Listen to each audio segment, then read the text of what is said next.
जय श्रीमन्नारायण, हर हर महादेव, जय गौ माता, जय गोपाल। अभी वर्तमान समय में एक समाचार पूरे भारतवर्ष के सनातन धर्मियों के मध्य चर्चा का विषय बना हुआ है। स्वामी श्री अविमुक्तेश्वरानंद सरस्वती, जिनका अभिषेक ज्योतिषपीठ के शंकराचार्य के रूप में श्रृंगेरी के शंकराचार्य के द्वारा किया गया था, वे वृंदावन से दिल्ली की ओर गौ माता को राष्ट्रमाता का दर्जा दिलवाने के लिए और पूरे भारत में गोवध पर अविलंब प्रतिबंध लगाने के पवित्र उद्देश्य से पद यात्रा कर रहे हैं। इस समाचार की जो सूचना है, जो प्रसारण है, अलग अलग सोशल मीडिया, समाचार पत्र, टीवी चैनल इत्यादि के माध्यम से होने लगी है और बहुत से लोग प्रत्यक्ष अथवा परोक्ष रूप से इसमें जुड़ चुके हैं। आज प्रातःकाल हमने एक सरकारी पत्र देखा जिसमें प्रशासन के द्वारा दिल्ली प्रवेश करके इस आंदोलन को पूर्ण करने पर प्रतिबंध लगाया गया है। 144 धारा इत्यादि का कुछ उल्लेख किया गया है और राष्ट्र की सुरक्षा, कानून व्यवस्था, ये सब का राग अलापते हुए कहा गया है कि आप दिल्ली में प्रवेश नहीं कर सकते, इस प्रकार से आप आंदोलन नहीं कर सकते, पार्लियामेंट हाउस के बाहर आप नहीं आ सकते। इस प्रकार से मतलब एक निषेधाज्ञा का आदेश पत्र जारी किया गया है। अब इस पर हमने चिंतन किया और सोचा कि एक वक्तव्य निर्गत किया जाए। यद्यपि जब हम रामानुज कोट के श्रीमद् भागवत कथा मंच पर थे मंदसौर में, वहाँ से हमने अपने मंच से इस आंदोलन को, जितने अंश में गौ माता के लिए ये आंदोलन निष्ठापूर्ण रूप से किया जा रहा है, उस अंश में हमने अपना समर्थन दिया था। हमने इस आंदोलन का समर्थन करने की घोषणा की थी और लगभग इस घटना को 4 महीने बीत गए हैं। लोगों का यह कहना है कि आप वक्तव्य जारी करने के स्थान पर अगर स्वयं जाकर आंदोलन में, जिसको आज की भाषा में कहें तो ज़मीनी स्तर पर कोई सहयोग करते तो अच्छा होता। मैं आपको कुछ विषय स्पष्ट कर दूं और इस वीडियो को मैं जो बना रहा हूं, इस वक्तव्य को जो मैं निर्गत कर रहा हूं, केवल सनातन धर्मियों के लिए ही नहीं, अपितु स्वामी अविमुक्तेश्वरानंद सरस्वती के लिए भी मेरा यह संदेश है। यदि उनके पास समय हो तो सुन लें, न हो तो उनके परिकर सुनकर उन्हें इस बात का सार बता दें, और न भी सुनेंगे तो बाकी जिन सनातन धर्मियों तक यह चलचित्र का प्रसारण हो रहा है वो हमारे विषय से अवगत हो ही जाएंगे, यह हम सोचते हैं।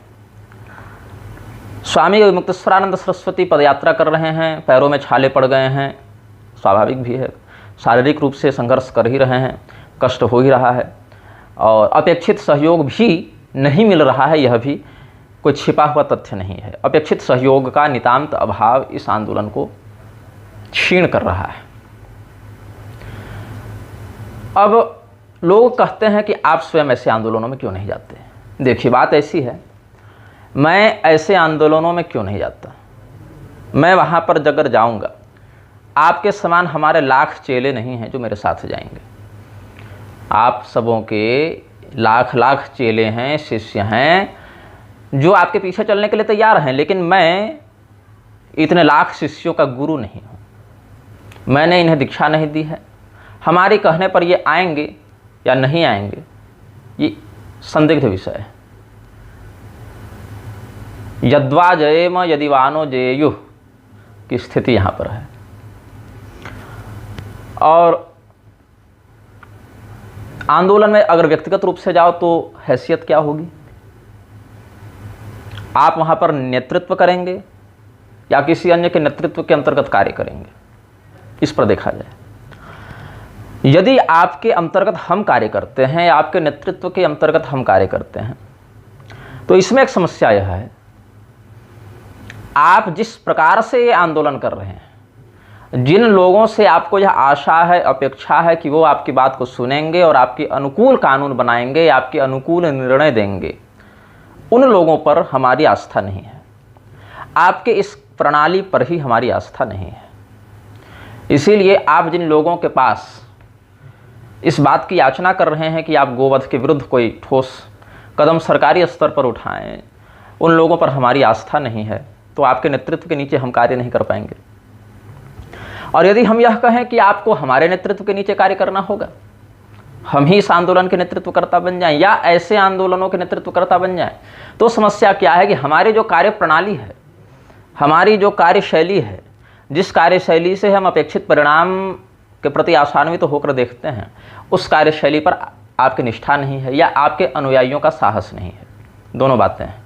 इसीलिए ऐसे आंदोलनों में मैं प्रत्यक्ष रूप से नहीं जाता, क्योंकि अगर मैं नेतृत्व करूंगा तो मेरी कार्यप्रणाली के लिए जो साहस चाहिए या जो निर्भयता चाहिए वो आप में या आपके अनुयायियों में अभी नहीं है। और यदि मैं आपके नेतृत्व के नीचे कार्य करूं, जो अनुचित भी नहीं है, ऐसा मैं नहीं कह रहा कि मैं नीचे आपके कार्य करूंगा तो कोई विडंबना हो जाएगी, धर्म का कार्य होना चाहिए, लेकिन फिर भी आप जिन लोगों के भरोसे ये काम कर रहे हैं वही लोग आपके विपक्षी हैं, शत्रु हैं। उन लोगों पर हमारी निष्ठा नहीं है, हमारी आस्था नहीं है। तो नेता कौन है? भगवान शंकराचार्य जी ने कहा, जगद यंत्र निर्वाहको नेता। संसार रूपी, संसार में जो स्थित समाज है, उस यंत्र को विधिपूर्वक सुचारू माध्यम से संचालित करने वाला व्यक्ति नेता है। यद्यपि उन्होंने विष्णु सहस्त्रनाम के भाष्य में यह बात कही, भगवत तत्वपरक यह अर्थ लगाया, किंतु लोक दृष्टि में भी नेता वही है जो इस समाज को सुचारू रूप से ले चले। और नेता को कैसा होना चाहिए? निग्रहानुग्रह है सम्यक यदा नेता प्रवर्तते। नेता सम्यक प्रकार के निग्रह और सम्यक प्रकार के अनुग्रह, इस प्रणाली से जब कार्य करे तब वह नेता सार्थकता से समाज को उचित दिशा की ओर ले जाता है। यह महाभारत का वचन है। और किसका निग्रह और किस पर अनुग्रह, क्या किस पर प्रग्रह और किस पर निग्रह? तो दुष्टानाम निग्रहेण और साधूनाम प्रग्रहेण। साधुओं का, सज्जनों का भरण पोषण हो, अभिवर्धन हो, और दुष्टों का दमन हो, उनका निग्रह हो, तब वह नेता सार्थक होगा, उसका नेतृत्व सार्थक होगा।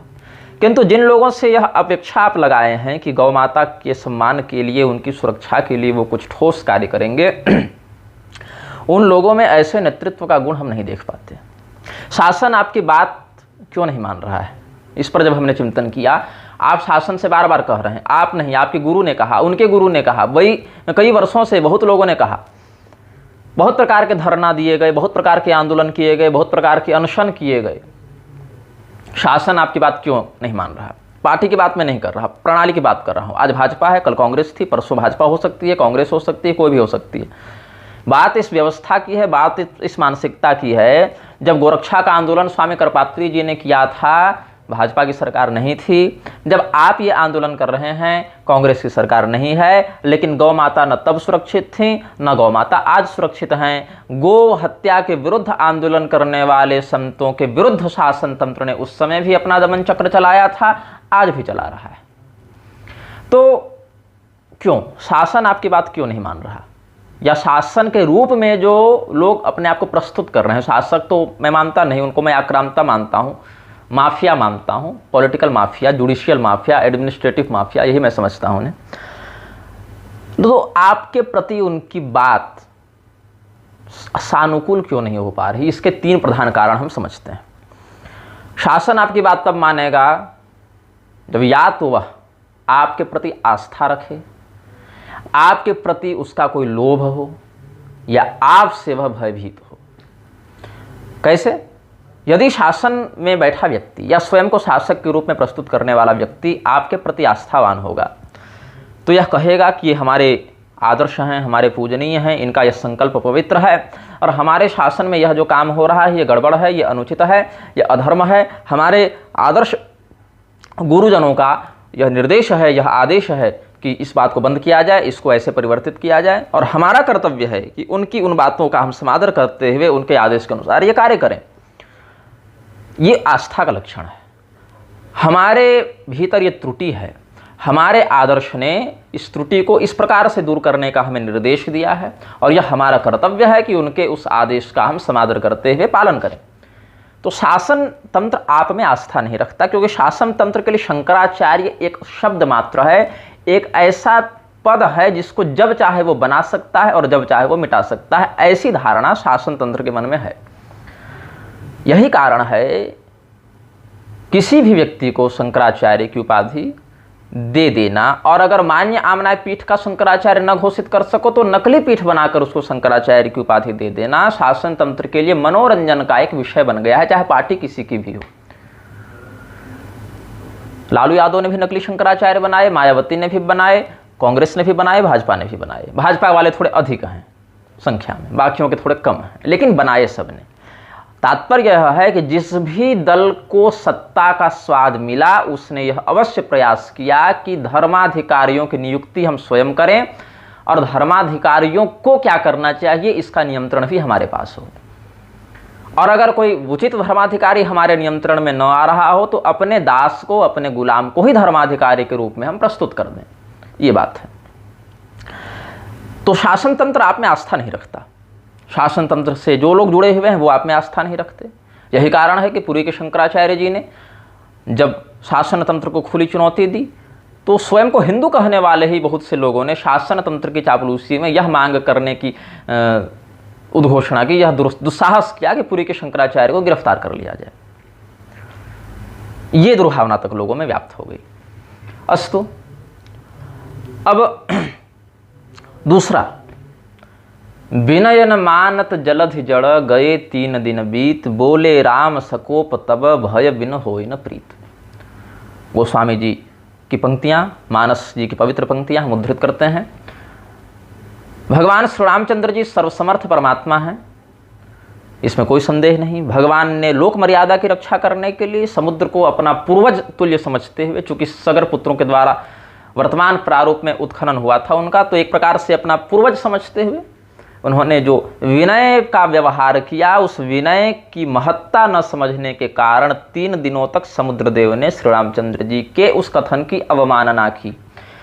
भगवान समझ गए कि ये तो दूसरे तरीके के साधक हैं, इनको तो दूसरी विधि से समझाना पड़ेगा। तो फिर धनुष बाण उन्होंने उठाया, और जब उठाया तो समुद्रदेव समझे कि ये हमारा निग्रह करेंगे, तो स्वयं प्रस्तुत हो गए, कुछ कहना नहीं पड़ा।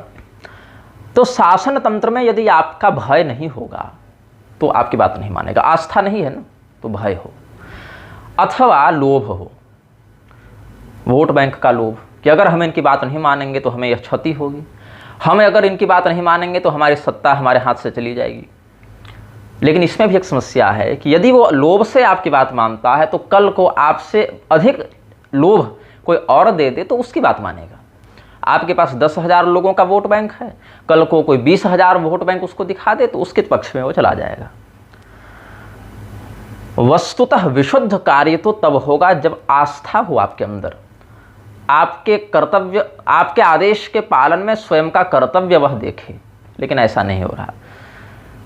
तो भय और लोभ, इन दोनों से पारिस्थितिक कार्य तो बनाया जा सकता है, लेकिन कल को आपसे अधिक संपन्न या आपसे अधिक पराक्रमी कोई आ जाए तो शासन को अपने वश में करके अपने अनुकूल कार्य कराएगा। इसीलिए आस्था ही यहाँ पर प्रधान हेतु हम समझते हैं। अब भय तो आप उत्पन्न कर नहीं पा रहे, क्योंकि आप याचना कर रहे हैं, आप उससे याचना कर रहे हैं कि भैया दादा ये कानून बना दो, नहीं बनाओगे हम अनशन करेंगे, पदयात्रा करेंगे, करते रहिए। आपकी पदयात्रा से हमें क्या मतलब, आपके अनशन से हमें क्या मतलब।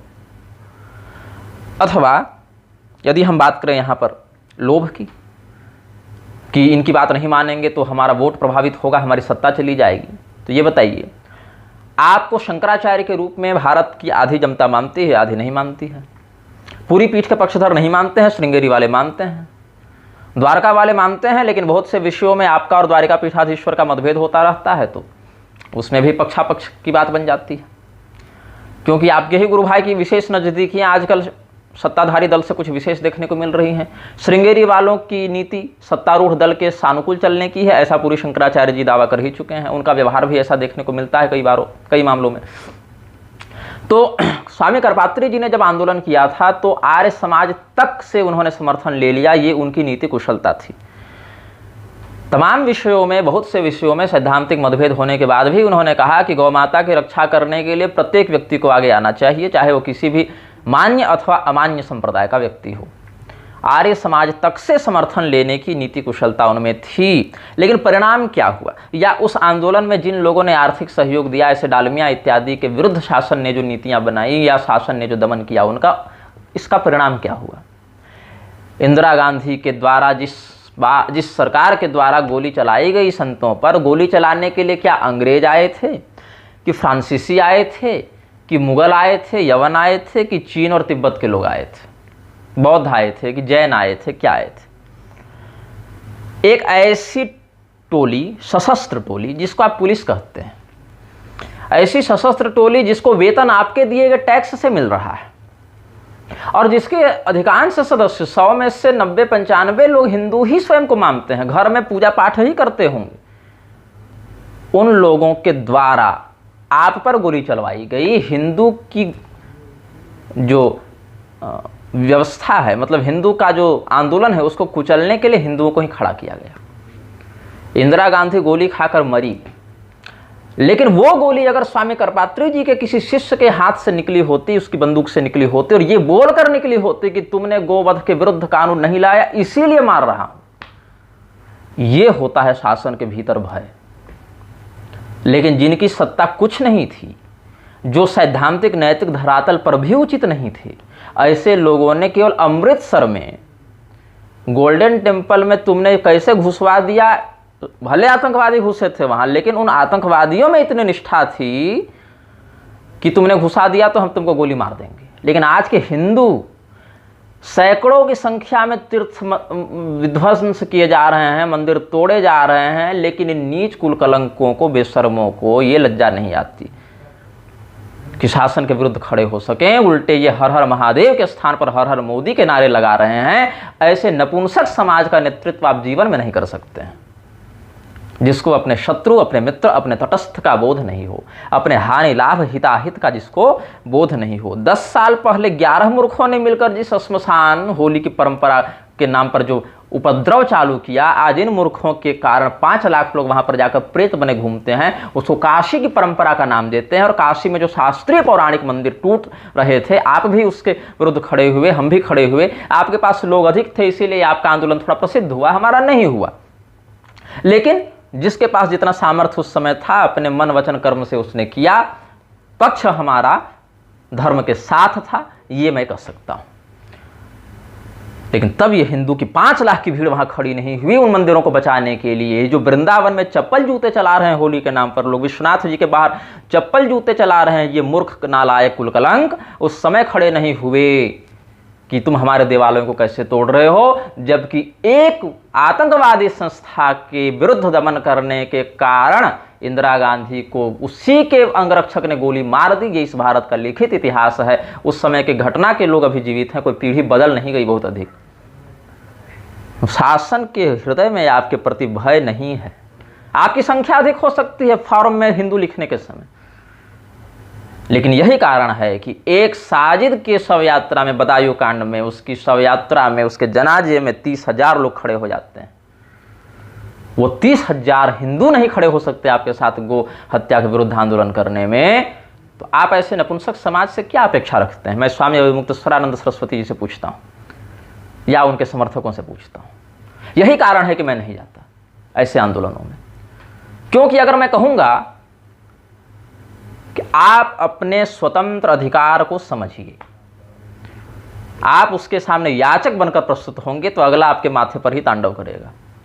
आप उसके मस्तक पर तांडव करने वाले बनिए तो बाप बोलकर आपकी बात मानेगा। नहीं मानेगा कोई बात नहीं। गुजरात को गाय खाकर अपनी बहन से रमण करने वाला एक म्लेच्छ अपने परलोक पर इतना भरोसा रखता है कि बम बांधकर फटने के लिए तैयार है कि हमारे किताब में लिख दिया ऐसा करोगे, इतने काफिर को मारोगे तो जन्नत मिलेगा। ये उस मूर्ख की निष्ठा है, ये उस म्लेच्छ की निष्ठा है। जिसको सामान्य शुद्धि अशुद्धि का ज्ञान नहीं, उसकी ये निष्ठा है कि लिख दिया किताब में तो मानता है कि अगर हम बम पहन के फट जावें तो जन्नत मिलेगा। लेकिन पुनर्जन्म में जिसका दृढ़ विश्वास होना चाहिए, देश की नश्वरता का जिसको बोध होना चाहिए, ऐसा हिंदू ये नहीं मानता। वो नौकरी बचाने के चक्कर में है। जिस दिन हिंदू पहली बार वर्दी पहनता है, चाहे काली वर्दी पहने, चाहे खाकी वर्दी पहने, चाहे सफेद वर्दी पहने, नास्तिकता उसी समय उसके अंदर आने लगती है। कोई बहुत बिरला सौभाग्यशाली व्यक्ति हृदय से भगवान के प्रति, धर्म के प्रति, लोक परलोक पुनर्जन्म वर्णाश्रम के प्रति अपनी निष्ठा को बचा कर रख पाता है। लेकिन ऐसा व्यक्ति भी जब तक उस व्यवस्था का गुलाम है तब तक अपने ही सहकर्मियों के विरुद्ध कोई कार्य नहीं कर सकता, क्योंकि अंततः बात वहां पर आती है कि अगर नौकरी से निकाल दिया जाऊंगा तो मेरे पेट का क्या होगा, मेरी रोटी का क्या होगा, हमारे कुटुंब हमें गालियां देंगे, ये कुटुंब भरण उदरम भरणो जना, हमारे कुटुंब का क्या होगा, हमारे परिवार का क्या होगा, हमारी रोटी का क्या होगा। केवल पेट पालने के लिए वो तैयार हो गया है और लोक परलोक सब कुछ भूल गया है। वहीं पर एक म्लेच्छ उसको पहले रखता है, इधर बाद में रखता है। मैं ये नहीं कह रहा आप उससे प्रेरणा लीजिए। भारत में अतुलनीय दान करने वाले एक से एक आदर्श हुए हैं, हर एक समाज में हुए हैं, हर एक वर्ण जाति में हुए हैं। आप अपने वर्ण जाति के अनुसार ऐसे आदर्श से प्रेरणा ले सकते हैं। लेकिन मुझे यह बताइए, भगवान महादेव के नाम पर, भगवान कृष्ण के नाम पर, भक्ति के नाम पर, अघोर पंथ के नाम पर ये सब जो तांडव किया जा रहा है, ड्रामा किया जा रहा है, हर हर महादेव के स्थान पर हर हर मोदी के नारे लग रहे हैं, भगवान श्री कृष्ण की, भगवान श्री रामचंद्र जी की मूर्तियों को सेंटा क्लॉज का कपड़ा पहनाकर लोग क्रिसमस मना रहे हैं। ऐसा मूर्ख समुदाय किस प्रकार से धर्म के अनुकूल कार्य कर सकता है, ये बताइए। आपके आंदोलन करने का तरीका थोड़ा कैजुअल है स्वामी जी। गंगाधर पाठक मैथिल जी वृंदावन के अच्छे विद्वान हैं। उन्होंने एक बहुत सुंदर निबंध ग्रंथ लिखा था गौ माता के शास्त्रीय महत्व के विषय में, सामाजिक महत्व के विषय में। किस प्रकार से अवध्या और वंद्या, पूजनीया और रक्षणीया है गौ माता, इस विषय में उनका बहुत उत्तम निबंध ग्रंथ है। अब वो कहाँ मिलेगी पुस्तक, उसकी PDF है कि उस छपी हुई पुस्तक कहीं बिक्री के लिए है उपलब्ध, मुझे नहीं पता। जो लोग मैथिल पंडित जी से परिचित होंगे, आचार्य जी से, वो संपर्क करके वो ग्रंथ प्राप्त कर लेंगे। लेकिन मुझे ये समझ में नहीं आता कि जब उज्जैन के महाकाल मंदिर में स्वयं को गोभक्षक के रूप में प्रस्तुत करने वाले, व्यभिचारी के रूप में प्रस्तुत करने वाले, सामाजिक रूप से स्वयं को व्यभिचारी और गोभक्षक बताने वाला रणवीर कपूर और आलिया भट्ट घुस रहे थे, हिंदुओं ने विरोध किया कि नहीं किया? लेकिन उन हिंदुओं को लाठी मारने कौन आया? दूसरा हिंदू आया जो अपनी नौकरी बचाने के लिए अपने नेताओं के आदेश का पालन कर रहा था, क्योंकि उसके शरीर पर वर्दी चढ़ गई थी। उस वर्दी की गर्मी में उसने भगवान के मंदिर की अवमानना की, यह सत्य है। वहां के पुजारियों को क्या करना चाहिए था कि ठीक है, हम आपसे लड़ने का सामर्थ्य अभी नहीं रखते, लेकिन हम इस गर्भगृह से बाहर निकल रहे हैं, तुमको जो करना है अंदर जाकर करो, लेकिन हम भगवान की पूजा नहीं कराएंगे क्योंकि तुम यहां प्रवेश के अधिकारी नहीं हो। सारे पुजारी निकल कर चले जाते, लेकिन वो भी नहीं गए। लोभ और भय, इन दोनों से जब तुम परे होगे तब कुछ ठोस कार्य कर पाओगे, नहीं तो आंदोलन करते रहो, धरना करते रहो, यात्रा करते रहो, नारेबाजी करते रहो, कोई ठोस परिणाम निकल कर नहीं आएगा। ये काम 50 साल से कर रहे हो, 500 साल से कर रहे हो।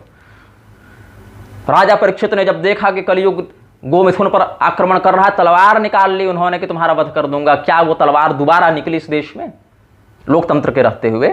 छत्रपति शिवाजी इत्यादि का मैंने कुछ उदाहरण देखा कि उन्होंने ऐसा कर लिया था, लेकिन इतने हुए कहां? तरीका यही है, खड्ग हस्ते न दुर्जनः। आचार्य चाणक्य कहते हैं वलगया संधवश्चैव खड्ग हस्ते न दुर्जनः।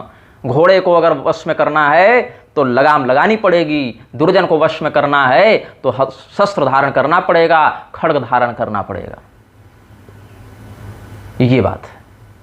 आपके प्रति जिसकी आस्था नहीं उसको भय से नियंत्रित करो, जिसके अंदर भय नहीं उसको लोभ से नियंत्रित करो, और जिसके अंदर लोभ नहीं वो आस्था से नियंत्रित होगा, जिसके अंदर तीनों नहीं उससे संवाद करना बंद करो, उस पर प्रहार करना प्रारंभ करो। नहीं, नेता आएगा मंदिर में, मठ में, गुरुजी पहले पहुंच जाएंगे कि आइए सर, आइए नेता मंत्री फोटो खिंचा के डालने लगेंगे। आज हमारे यहाँ फलाने विधायक का आगमन हुआ, सांसद का आगमन हुआ, तो मंत्री जी का आगमन हुआ, तो जज साहब आए, तो SP साहब आए, तो DGP साहब आए।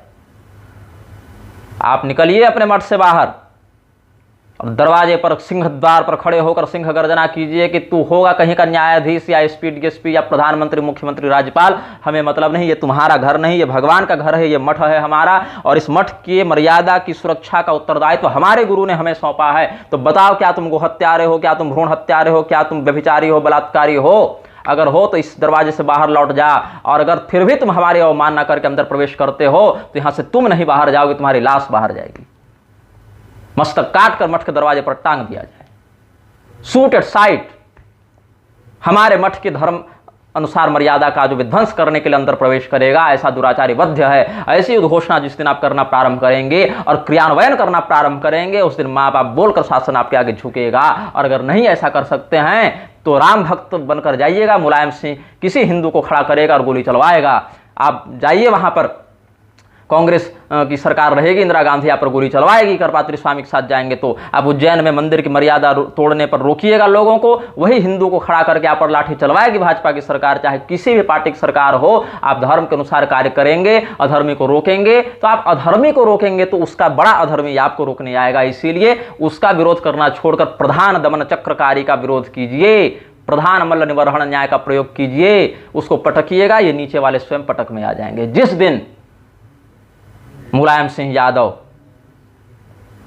ने गोली चलवाई, जिस दिन शिवराज सिंह चौहान की सरकार ने लाठीचार्ज करवाया, जिस दिन इंदिरा गांधी की सरकार ने गोभक्तों पर गोली चलवाई, उसी दिन या उसके अगले दिन अगर हिंदुओं की वही भीड़ जो रणबीर कपूर का विरोध कर रही थी, वो सब जाकर उसी सरकार के नेतृत्वकर्ता का वध कर डालते उस समय, और यह बताकर करते कि इस कारण से तुम्हारा वध किया जा रहा है, क्योंकि कल हम इसका विरोध करेंगे तो तुम ही आओगे हम इनकी सुरक्षा करने के लिए हमारे विरुद्ध। और वो पुलिस भी कौन? स्वयं वो हिंदू ही है। उसको जो वेतन मिल रहा है वो तुम्हारे टैक्स के पैसे से सरकार दे रही है, अपने बाप की जमीन बेचकर नहीं दे रही है। ये भय स्थापित करने में इस्लाम सफल हुआ। यही कारण है कि जो न्यायाधीश स्वयं को ब्रह्मा मानकर तुम्हारे ऊपर तमाम कानून लगाता है, वही न्यायाधीश भयातुर होकर यह लिख कर दे देता है बंगाल में, केरल में, कश्मीर में कि हम इनके विरुद्ध कोई कार्रवाई नहीं करेंगे, अन्यथा हमारे परिवार वाले संकट में आ जाएंगे, इसलिए करने दो बलात्कार, लड़कियों को उठाकर विदेश में वेश्यावृत्ति के लिए सप्लाई करने दो, उनके अंग का व्यापार करने दो, लेकिन भैया इन पर मुकदमा हम दर्ज नहीं करवा सकते क्योंकि हमारे परिवार संकट में आ जाएंगे। एक म्लेच्छ होकर जब वो इतना भयादोहन कर सकता है कथित सत्ताधारियों का, तब यह समझना चाहिए कि शासन इनके हाथ में नहीं है, इनके पास कोई सत्ता नहीं, इनके पास कोई सामर्थ्य नहीं, इनके पास कोई ताकत नहीं। ताकत तुम्हारे अंदर है, वो प्रयोग कर रहा है, तुम प्रयोग नहीं कर रहे हो। याचक बनकर जितनी बार जाओगे तुम ठुकराए जाओगे। जब तुम अधिकार का आदेश पूर्वक बताने जाओगे कि आज से हम इस भारत में गो हत्या निषेध लागू करते हैं, ये नहीं कि आप कीजिए, हम गो हत्या निषेध लागू करते हैं, ये उद्घोषणा करो, और अगर हमारी इस घोषणा की किसी ने अवमानना की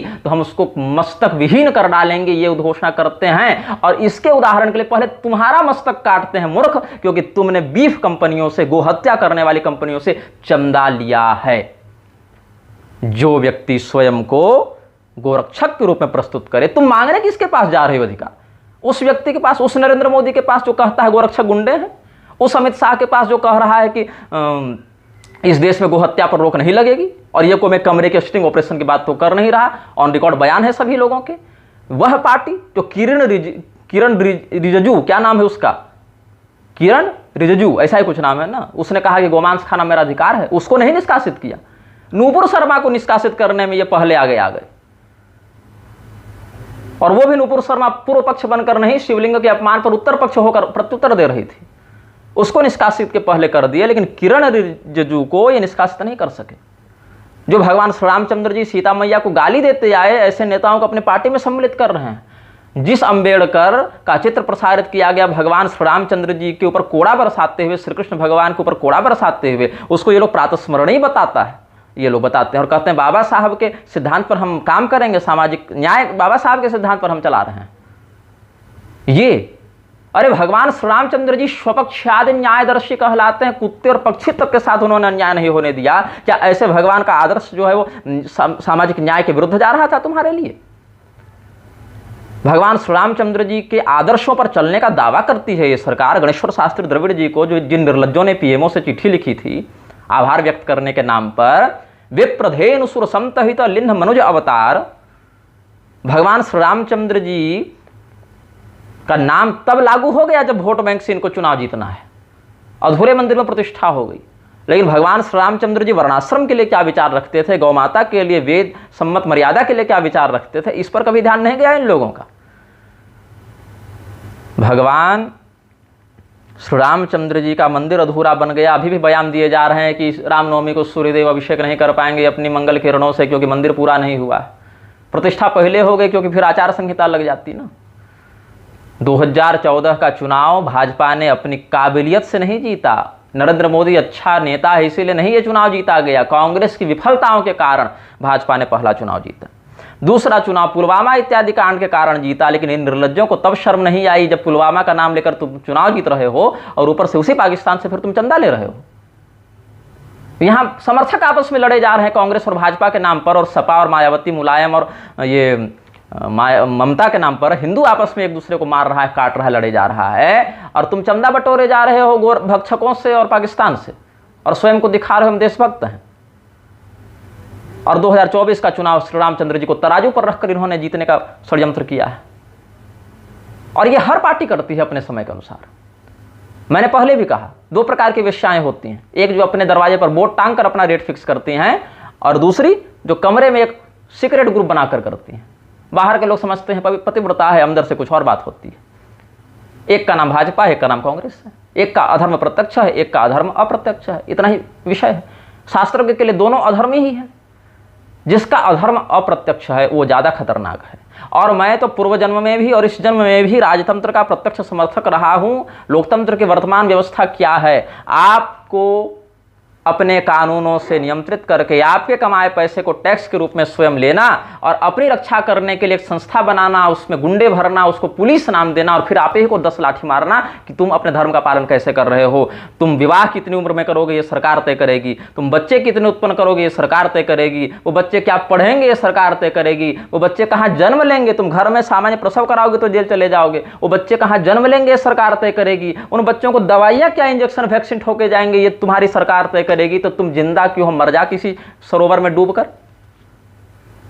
तुम किस देवता की पूजा करोगे और किस मुहूर्त में प्रतिष्ठा करोगे ये सरकार तय करेगी। तुम त्योहार कैसे मनाओगे सरकार तय करेगी। तुम पटाखे कितने जलाओगे सरकार तय करेगी। तुम होली कितनी मनाओगे ये सरकार तय करेगी। तुम समझोगे तुम्हारी स्थिति क्या है। मैं ऐसे आंदोलनों में इसलिए नहीं जाता क्योंकि मेरा सीधा सीधा मत है, अगर आप स्वयं को धर्मगुरु मानते हैं, धर्माधिकारी मानते हैं, तो शासन से ऊपर स्वयं को मानना पड़ेगा। अगर आप शासन के नीचे स्वयं को मानते हैं तो शासन आपका मर्दन करेगा। आप स्वयं को इतना सक्षम बनाइए कि आप शासन का मर्दन करने की क्षमता रखें। यहाँ तो ये तोषण चल रहा है, कुतोषण चल रहा है कि राम मंदिर के निर्माण में पहली मिट्टी मुसलमान रखेगा, रामलला की मूर्ति में मुसलमान काम करेगा, रामलला का जो विग्रह है उसका गर्भगृह मुसलमान तैयार करेगा, मुसलमान देशों से इस नदी से जल आएगा। ये तो स्खलित हुए जा रहे हैं मुसलमानों के प्रेम में। तुम्हारे लिए क्या लड़ेंगे ये जी? तुम्हारे जेब से टैक्स के नाम पर पैसा लेकर, तुम्हारे ही समुदाय से नौकरी देने के नाम पर किसी को पुलिस में बहाली करके, तुम्हारी ही गौ माता का वध करके, उसी वध करने वाले से चंदा लेकर, और तुम जब गो हत्या का विरोध करो तो तुम्हारे ही ऊपर गोली चलवाने वाली सरकार से तुम याचना करने जा रहे हो आंदोलन के नाम पर, तो कहां से वो बात मानेगी? तो जिस आंदोलन का परिणाम हमें ज्ञात हो वहां पर हम शरीर लेकर क्यों जाएं?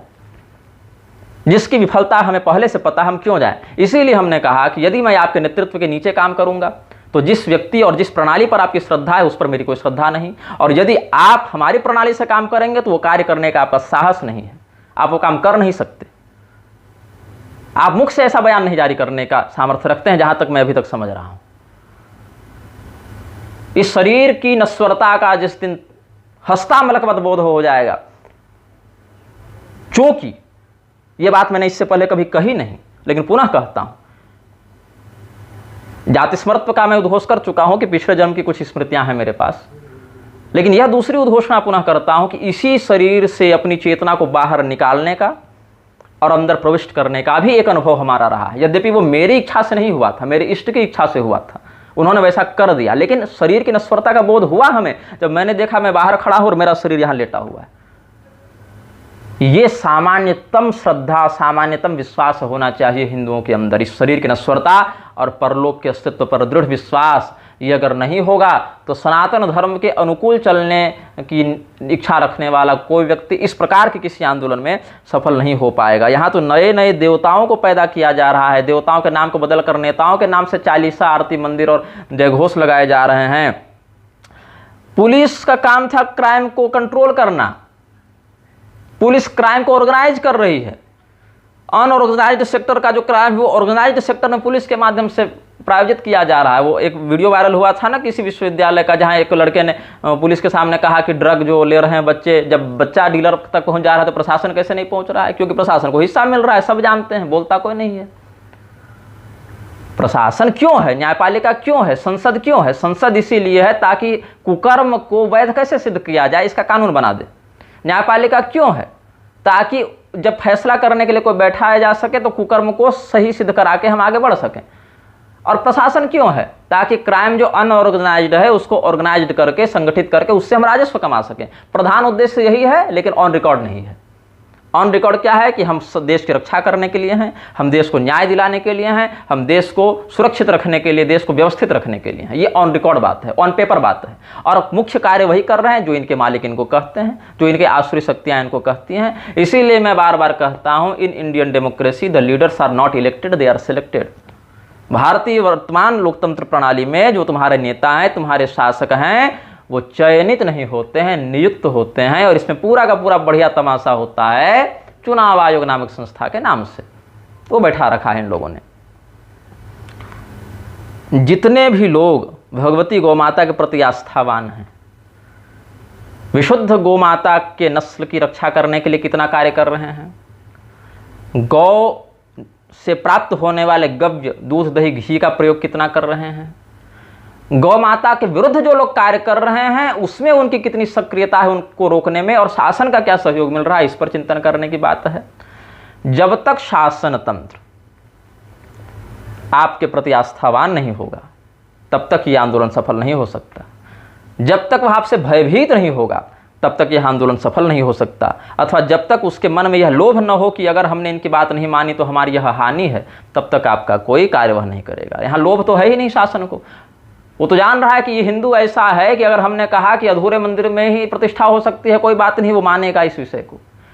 अगर हम कह दें कि भगवान श्री रामचंद्र जी को हम लाए हैं, मोदी का चित्र इतना बड़ा हो गया, राम जी छोटे हो गए, हाथ पकड़ कर ले जा रहे हैं, तो जनता उसको ही मान लेगी। अगर हम यह कार्टून जारी कर दें जहां भगवान श्री रामचंद्र जी पीछे से खड़ा होकर कातर दृष्टि से देख रहे हैं और मोदी उनके घर के दस्तावेज पर सिग्नेचर कर रहा है, तो वो भी जनता मान लेगी। अगर भगवान कृष्ण का और भगवती यशोदा का चित्र प्रसारित कर दें जिसमें कह रहे हैं कि मत रो लाला, मोदी जी तुम्हारा भी घर बनाएंगे, मतलब मोदी जी जगन्नाथ हो गए और जगन्नाथ स्वयं मोदी के याचक हो गए, तो भी जनता मान लेगी। अगर हम कह दें कि हर हर महादेव के स्थान पर हर हर मोदी के नारे लगाओ, तो जनता वो भी लगाएगी, और गाली हमको नहीं देगी, गाली उसको देगी जो हर हर महादेव कह रहा है।